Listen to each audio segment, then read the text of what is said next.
नमस्कार, खबर उत्तराखंड देख रहे हैं आप। मैं हूं आपके साथ विशाल कर। बड़ी खबर करू करेंगे। ऑपरेशन सिंदूर के बाद आज सर्वदलीय बैठक। रक्षा मंत्री राजनाथ सिंह की अध्यक्षता में होगी बैठक। जवाबी कार्रवाई और भविष्य की रणनीति बताएगी केंद्र सरकार। विपक्ष के नेताओं को दी जाएगी जानकारी। भारतीय सेना ने ऑपरेशन सिंदूर के तहत लिया बदला। महज 25 मिनट में 9 आतंकी प्रशिक्षण केंद्र किए तबाह। युद्ध तनाव को देखते हुए विपक्ष और सरकार ने सभी कार्यक्रम भी रोके।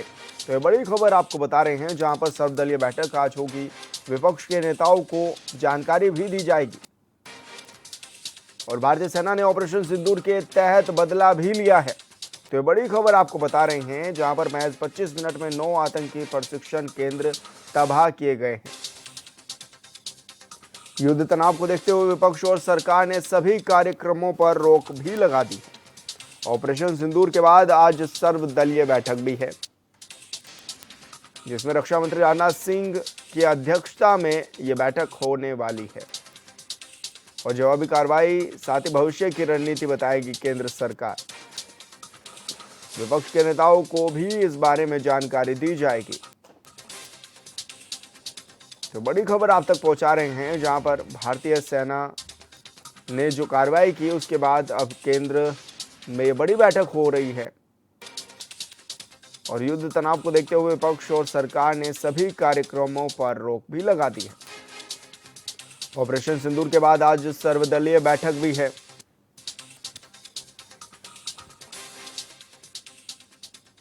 और संवाददाता योगेश आर्य हमारे साथ लाइव जुड़ गए हैं। योगेश, क्या कुछ जानकारी मिल रही है, किस तरह की बैठक होने जा रही है और कौन कौन बड़े नेता इसमें शामिल भी होंगे? हाँ देखिए विशाल, बिल्कुल जिस तरह से देखा जाए कि ऑपरेशन सिंदूर भारतीय सेना ने चलाया था और महज 25 मिनट के अंदर जो है 9 ठिकानों पर आतंकी जो 9 ठिकाने थे उन पर जो है कार्रवाई की गई। उसके बाद जो है जिस तरह से ये पूरा कार्यक्रम रहा है, जिस तरह से कल जो है मॉकड्रिल हुई है, उसके बाद जिस तरह से अब देखा जाए कि जो सर्वदलीय बैठक होनी है वो आज रखी गई है। 11 बजे ये बैठक होगी और ये राजनाथ सिंह की अध्यक्षता में बैठक की रखी गई है। इसमें जो है जो केंद्रीय मंत्री हैं रिजिजू, वो भी रहेंगे, किरण रिजिजू, और उसके साथ साथ जो है मल्लिकार्जुन खड़गे और साथ ही साथ राहुल गांधी इसमें रहेंगे। और देखिए सबसे बड़ी बात जो है विशाल, वो समझना होगा कि आखिरकार जो ये पूरा जो ऑपरेशन हुआ, ऑपरेशन सिंदूर, इसमें जिस तरह से 9 ठिकानों पर जो कार्रवाई की गई, 100 से अधिक इस आतंकी मारे गए। उसके बाद ये संख्या बढ़ने की भी जो है आशंका जताई जा रही है। हालांकि अभी तक 100 का आंकड़ा सामने आया है निकलकर। जिस तरह से अब ये पूरा कार्यक्रम रहा है, इसके बाद अब आने वाले वक्त में जो सरकार के कार्यक्रम रहेंगे उनको लेकर साझा किया जाएगा। इसकी कार्रवाई जिस तरह से मॉनिटरिंग की गई थी वो सारी जानकारी जो है अब विपक्ष के नेताओं के साथ साझा की जाएगी और साथ ही साथ भविष्य में किस तरह की कार्रवाई आगे करनी जा रही है सरकार या भारतीय सेना, उसके बारे में भी जो है वो बैठक में जो है साझा की जाएगी।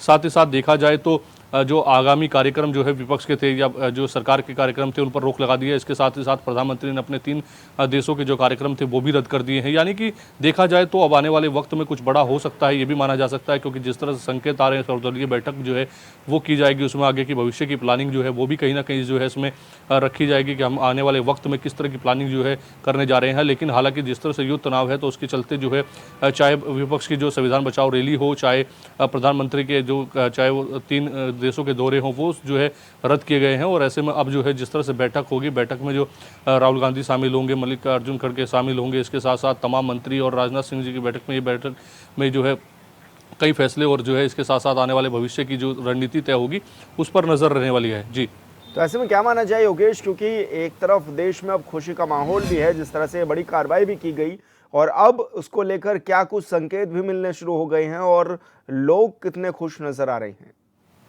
हाँ देखिए बिल्कुल, जिस तरह से जो है भारतीय सेना ने ये कार्रवाई की है उसके बाद से जो है जो लोग हैं वो काफ़ी खुश नज़र आ रहे हैं। वो काफ़ी उनके अंदर उत्साह देखने को मिल रहा है। उनका कहना है कि भले ही देर से जो कार्रवाई की गई हो लेकिन बहुत सटीक कार्रवाई की गई है, बहुत अच्छी कार्रवाई जो है ये पाकिस्तान के खिलाफ की गई है। और जिस तरह से आतंकी ठिकानों पर जो है ये स्ट्राइक हुई है तो इससे जो है काफ़ी संख्या में जिस तरह से आतंकी मरे हैं उनकी वजह से जो आंकड़ा निकल कर सामने आ रहा है, तो लोग काफ़ी खुश नज़र आ रहे हैं कि आखिरकार भले ही देर में ये कार्रवाई हुई है लेकिन सटीक कार्रवाई हुई है और अच्छी कार्रवाई देखने को मिली है। इसी के साथ अगर हम देखें तो जो है फिलहाल जिस तरह के युद्ध तनाव है, कार्यक्रम भले ही जो है रोक दिए हैं लेकिन बॉर्डर्स पर जो तनाव है या ये कहें वहाँ पर सुरक्षा है, उसके लिहाज से जो है और चौकन्ना जो है होने की आवश्यकता है और वहाँ पर जो है चौकसी भी बढ़ाई जा रही है।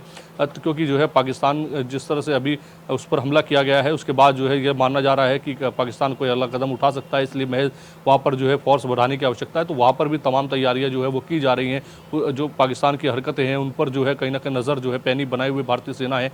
तो ये देखना होगा, और आज की जो बैठक है वो बहुत महत्वपूर्ण है, क्योंकि तमाम संपूर्ण जानकारी जो इस पूरे ऑपरेशन में की गई है, किस तरह से इस ऑपरेशन को लीड किया गया, किस तरीके से इसकी रणनीति बनाई गई, किस तरीके से इसको अंजाम दिया गया, और 25 मिनट में जिस तरह से 9 ठिकानों पर जो है कार्रवाई की गई, उसके बाद जो है अब जो बैठक होगी इसमें तमाम जानकारी दी जाएंगी। तो निश्चित तौर पर जो है विपक्ष का क्या रुख रहने वाला है, क्योंकि विपक्ष ने पहले भी कहा था कि हम भारतीय सेना जो भी कार्रवाई करेगी उसके साथ है, साथ ही साथ जो सरकार जो कदम उठाएगी उसके साथ है, क्योंकि जो है आतंकी मामले पर जो है कहीं ना कहीं सरकार को एक बड़ा कदम उठाना चाहिए, और जिस तरह से बड़ा कदम उठाया गया है उसको चलते जो है विपक्ष लगातार जो है उसकी सराहना करते हुए कल से नजर आ रहा है। और आज जिस तरह से बैठक होगी, उस बैठक में जो है कहीं ना कहीं जिस तरह के अगली रणनीति है, भविष्य की जो रणनीति है उसको साझा किया जाएगा। तो देखना होगा कि आखिरकार विपक्ष उस पर जो है किस तरह की सहमति जताता है। जी योगेश, कल मॉक ड्रिल भी हुई, कितनी सफल ये मॉक ड्रिल रही है और क्या कुछ इस दौरान बताया गया, समझाया गया? हाँ देखिए, बिल्कुल विशाल, कल मॉकड्रिल हुई और मॉकड्रिल का आयोजन जो है 280 के लगभग जो है स्थानों पर किया गया था। और ऐसे में जिन स्थानों पर ये मॉकड्रिल की गई थी वहाँ पर तमाम व्यवस्थाओं को परखा गया। इसके साथ साथ जो वहाँ पर जो सिविलियन थे उनको समझाने का प्रयास किया गया कि आखिरकार आने वाले वक्त में अगर युद्ध होता है तो कैसे हम जो है अपने आप को बचाव कर सकते हैं। इसके साथ ही जो हमारे आस पड़ोस के लोग हैं उनको कैसे हम सुरक्षित कर सकते हैं, क्योंकि बेहद ज़रूरी होता है एक एक चीज़ को समझना।